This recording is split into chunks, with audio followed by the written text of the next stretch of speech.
Let's open our Bibles this evening to Isaiah chapter number 2. Isaiah chapter number 2. Our subject tonight is the house. The house. Isaiah chapter 2. The word that Isaiah, the son of Amos, saw concerning Judah and Jerusalem.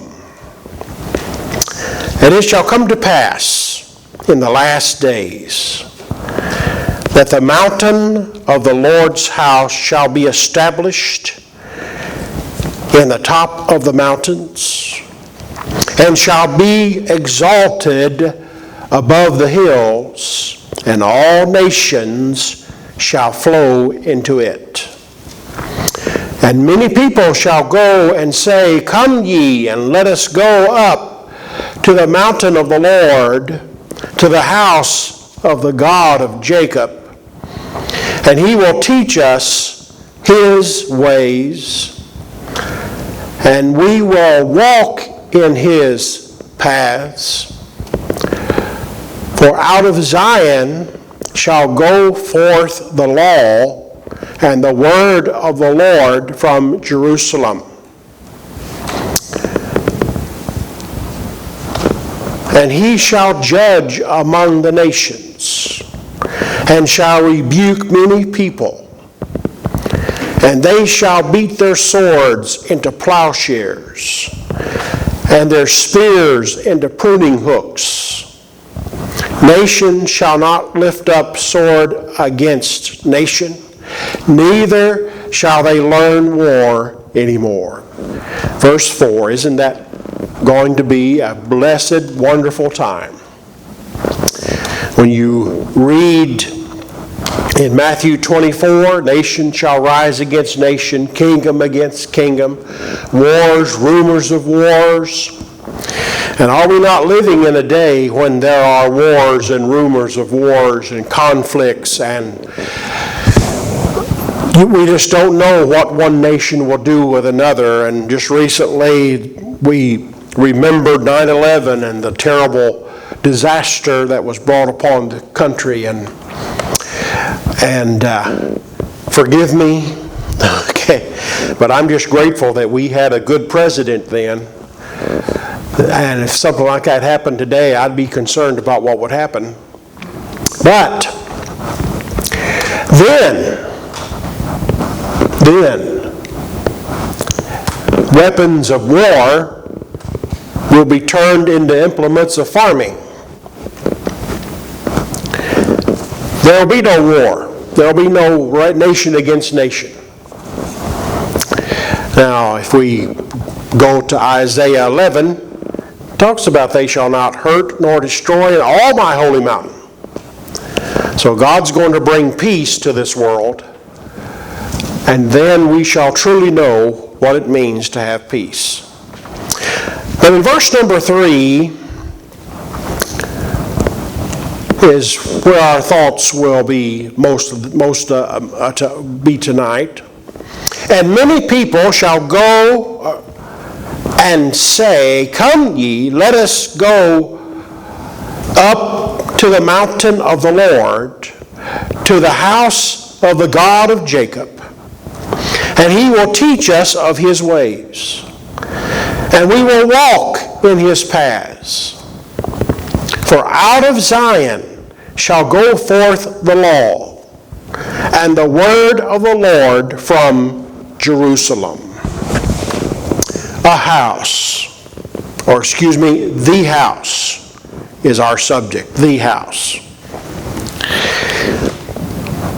When Moses led the children of Israel out of Egypt, he took them to Sinai, the deserts of Sinai, to a mountain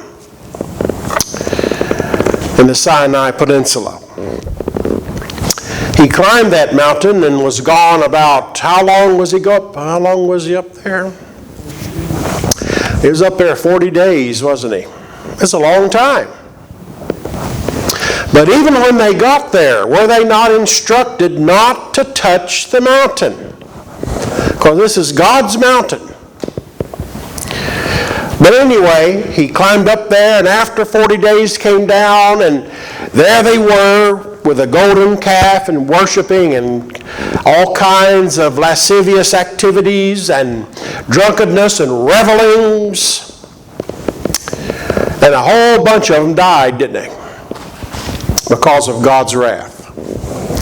But Moses brought down what we know as the law. That law contained not only judicial things, how to solve disputes, but it also had the diagram or the instructions for building the tabernacle. That tabernacle would be the center of Hebrew life. You remember there were 3 tribes to the north, 3 tribes there are 3 tribes north, 3 tribes south, 3 tribes east, 3 tribes west. And then in front of the door there was, wasn't there the sons of Moses there, and the children of Kohath were there, and the Levites. But in the center of that encampment was where the tabernacle sat. And it was God's house, wasn't it? Okay? It's kind of like today, shouldn't the Lord's house be the center of our lives and our direction? But anyway. Now, during the day, wasn't there a pillar of smoke that rose above the tabernacle? And at nighttime, a pillar of fire that rose at nighttime? Wasn't there a pillar of smoke that guided them through down to where they were supposed to be? Under direction of Moses. But that tabernacle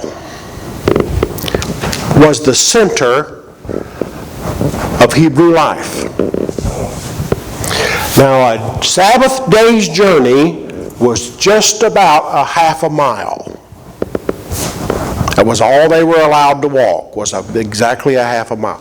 Well, when you put the tabernacle in the center and Israel encamped around it, that would be within the half a mile allotment. And they would come on the Day of Atonement. They would come and they would worship, and they were told, they were warned, do not violate that tabernacle. Okay? Now, what was the name of those 2 boys that decided to take the Ark of the Covenant into battle with them? It's supposed to be some type of good luck charm. Who are the sons of Eli? Hophni and Phinehas. Yes. Okay. Not only did they lose the battle, but they lost the Ark of the Covenant. And what else? Did those 2 boys die? And when they came back to tell Eli that this had happened, what happened to him?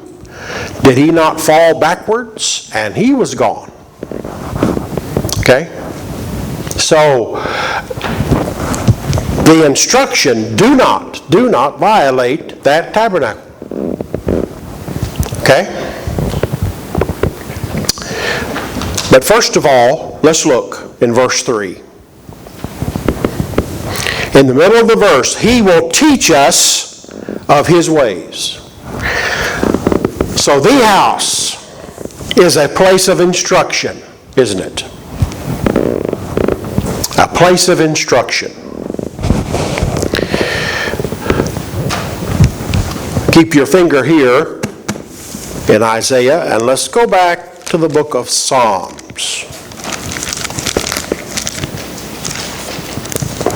And we'll go to the 25th division of the Psalms.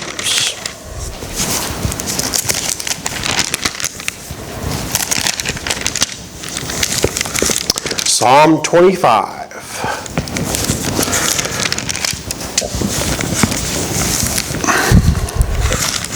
I go down to verse 8 and 9.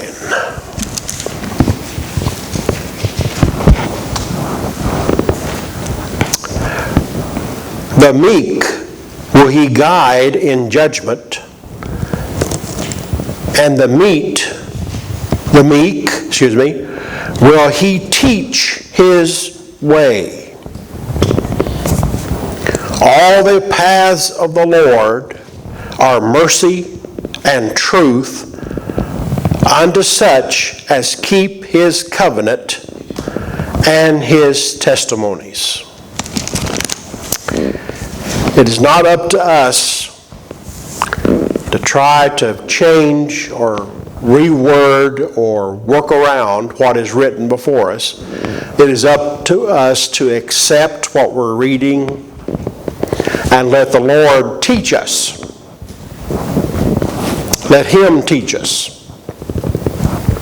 The Great Commission, go into all the world, make disciples. And what's the next part? Teaching them to observe. Somebody taught us, didn't they? Teaching them. Lord's house is a place of instruction.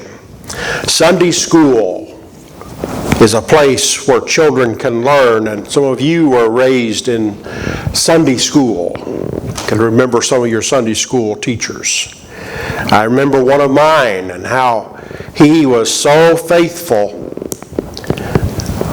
He would get up like 5 in the morning to go over his lesson before he came to church, and he would quote from the Amplified Bible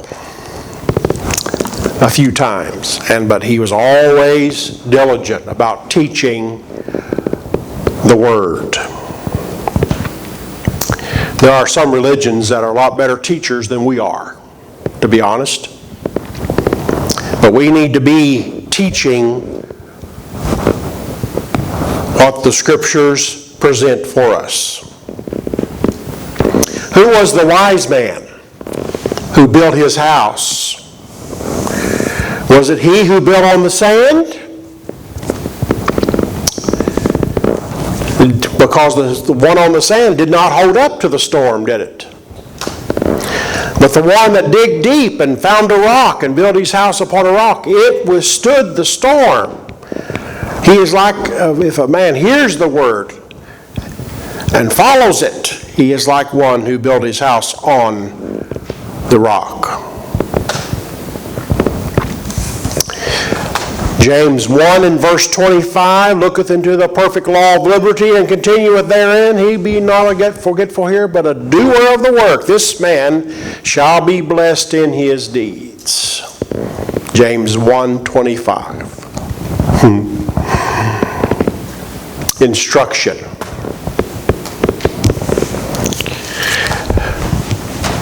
One of the hardest things for a church or business or anyone is instruction, training. When I worked in a restaurant, I was the training manager, trying to go around and teach these young people how they were supposed to do. And it's not rocket science. You know, it was McDonald's. It's not rocket science to pour some fries into a basket and drop it into the fryer and hit the button, which started a timer, and after a little bit it would buzz and you're supposed to go over there and shake that basket and then hit it again. That's not rocket science.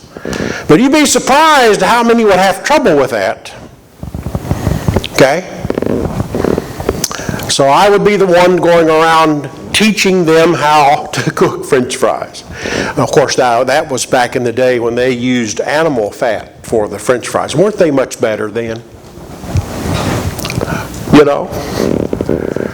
Or if they were cooking a hamburger, this one boy said, "Hey, that burger's not done." And I said, "Okay, let's look at it." So I took one of them and I put it on a plate, and I cut it open, and I said, now you look, tell me if it's not done. What do you mean by done? He picked it up and he looked, and of course it was cooked all the way through. You know, there's people that decide how long that is to be cooked. But anyway, training. Okay? Training. I was working with a lady, and we were busy, and she dropped her pen into the fryer right in front of her. Well, her reaction was to reach for it. Okay? When I grabbed her hand, I said, "Whoa! I think you should let it go." And I grabbed her hand. Otherwise, she would have made it a little bit anyway. She'd have burned her fingers, right? But she was headed to go after it. Training. Okay, now let's take this around. When a person is saved, it's up to us to instruct them on what thus saith the Lord. Okay? Teach them how to study, as Paul admonished Timothy. You know, we encourage them to underline, to highlight Scripture, to do things that will help them remember. Instruction. Now, the law had 619 principles to it. That's a lot to remember, isn't it? But they were taught the Scriptures, and they were taught well, weren't they? Because when Jesus came along and started dealing with a publican and the Samaritans and dealing with people that they would normally not associate with, being around the sick, he was really working them, wasn't he? Instruction. Number 2, worship. Everybody remember Chronicles, 2 Chronicles?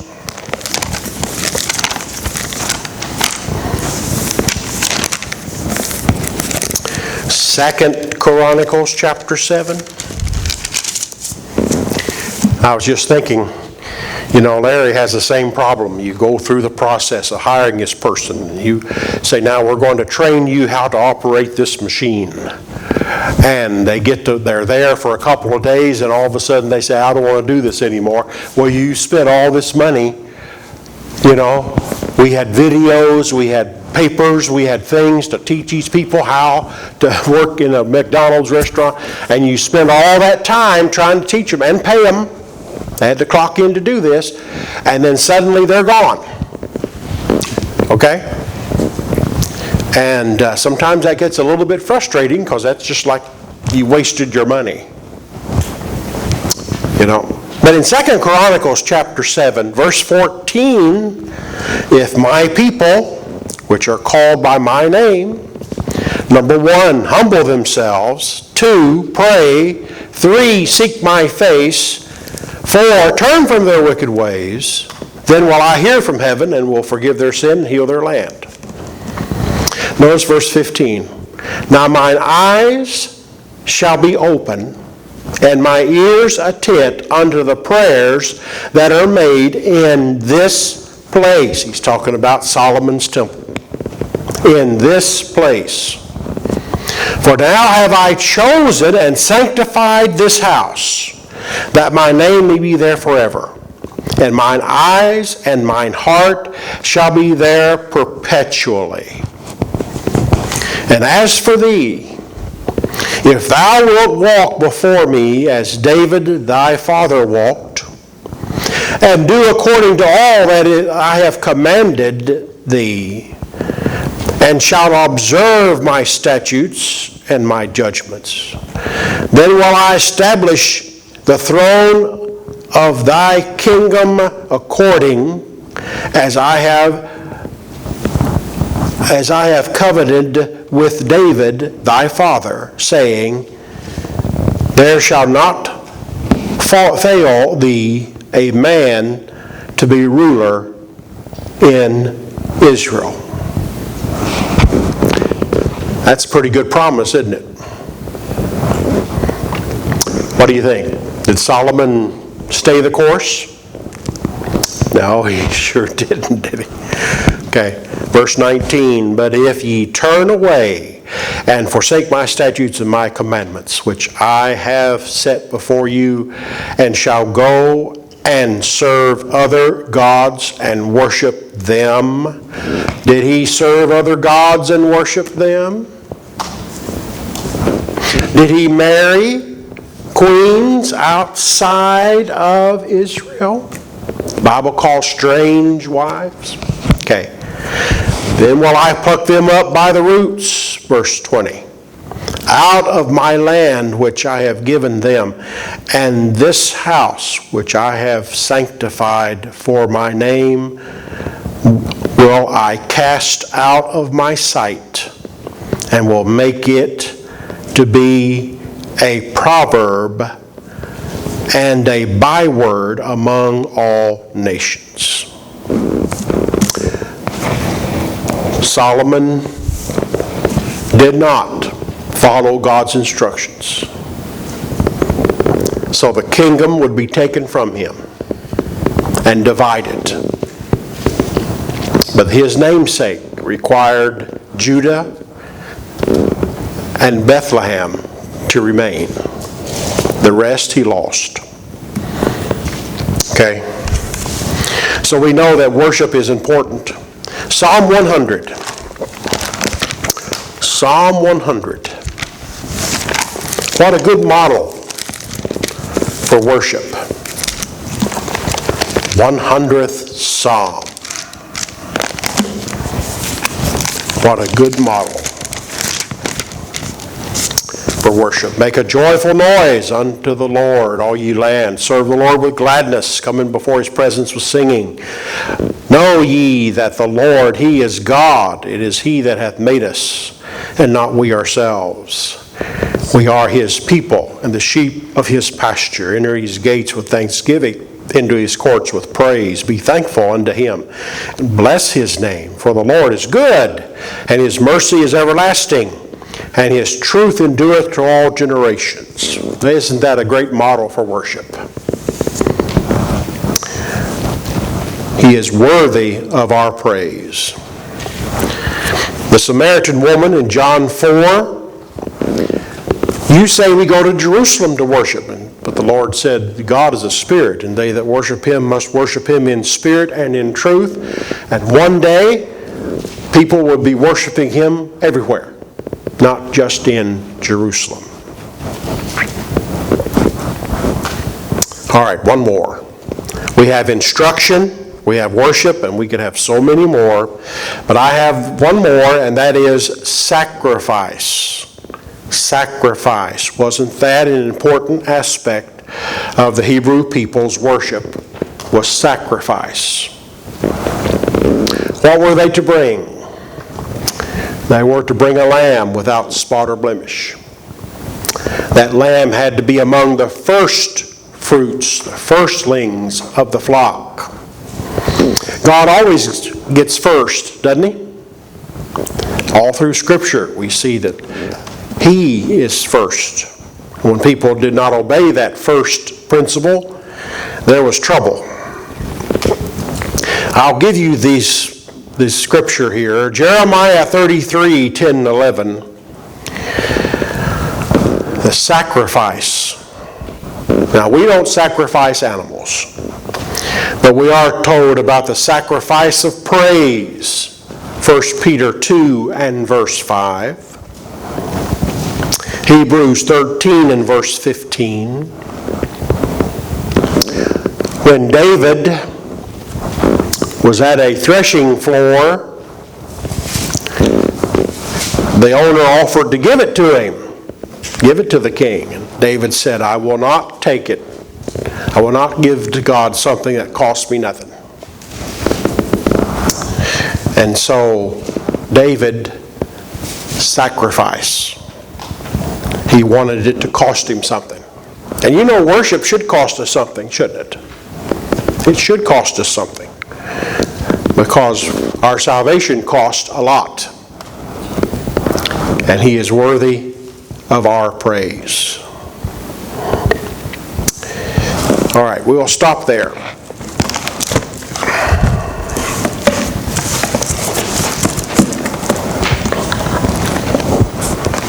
I like to think